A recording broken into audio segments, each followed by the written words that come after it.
Ready. Play.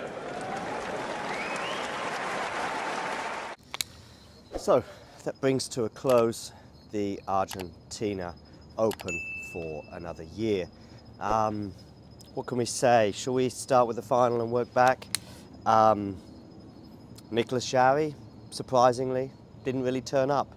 I say surprisingly, given his record in big matches against top 10 players and also in finals. He was the more experienced player and had arguably shown the better form throughout the tournament, none more so than when he beat Alcaraz in the semi. But hats off to Facu, as he was called by the crowd. Be careful with that one, you don't want to mispronounce that, or there could be trouble. But also Facu as well, also Diaz Costa, of course, is who I'm referring to, responded really well to the pressure.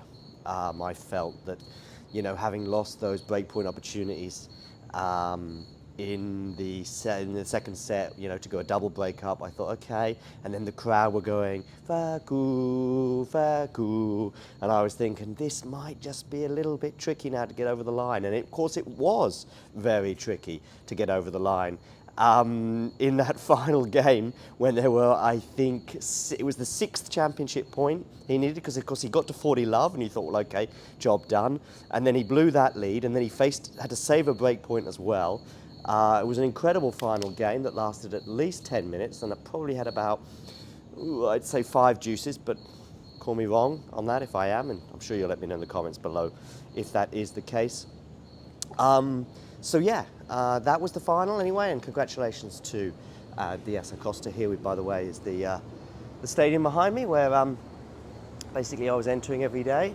So that's cool. Don't forget number 11 there. They kept telling me, don't forget number 11 is your entrance. Okay, fine.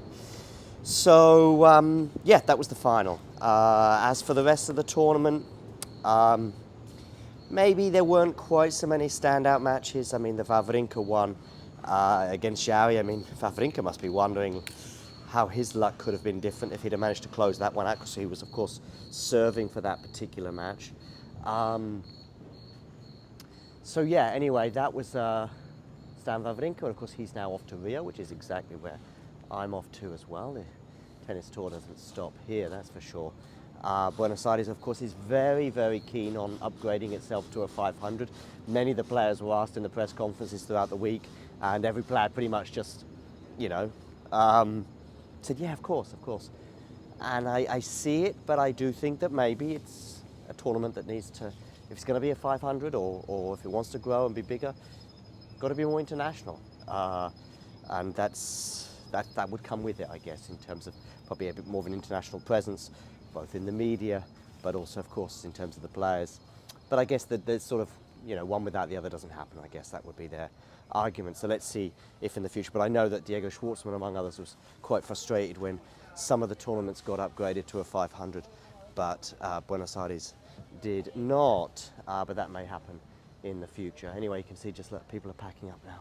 So it won't be long before I'm told to get out of here. Well, I'm going to head straight to the airport and catch a flight to Rio, because Talking Tennis is going to be covering the Rio Open as well.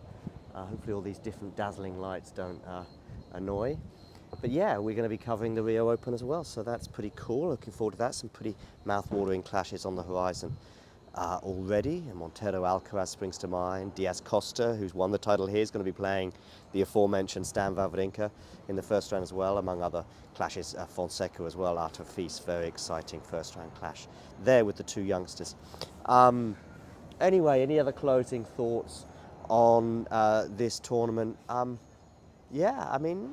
Organisation is good. I mean, maybe some people are looking at the crowds earlier in the week going, oh, it could have been a bit fuller. Well, the financial crisis here means it's even more expensive than ever. I mean, tennis isn't a sport that I think needs to consider opening its eyes a little bit, both in terms of modernising itself, but also in terms of branching out and broadening its horizons and hopefully attracting a wider fan base and, of course, player base, if you like.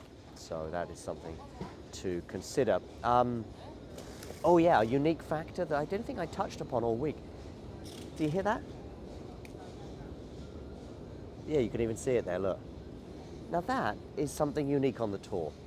A train comes through the court, at the back of the court, mid-match, mid-point, mid-rally, mid-service motion, just choo-choo comes through. And it made me think more than anything else about this sort of nonsensical thing when it comes to sort of disruptions in terms of people walking in and out the stadium and movement while people are serving. Listen, if a train can go past going choo-choo-choo mid-serve, then I think, somebody opening a packet of crisps or somebody just sort of walking in to the stadium, I think that's more or less not going to disrupt anyone. I mean, come on, let's get on with it. Tennis, 2024. Lots of things to improve there as well. But anyway, that's probably a discussion for another day. Well, before I get thrown out anyway, I'm going to voluntarily eject myself, if that's even possible. And into the darkness we go, and off to Rio. A Buenos Aires, muchas gracias. Hasta la próxima, hasta el año que viene. Y vamos a Rio de Janeiro.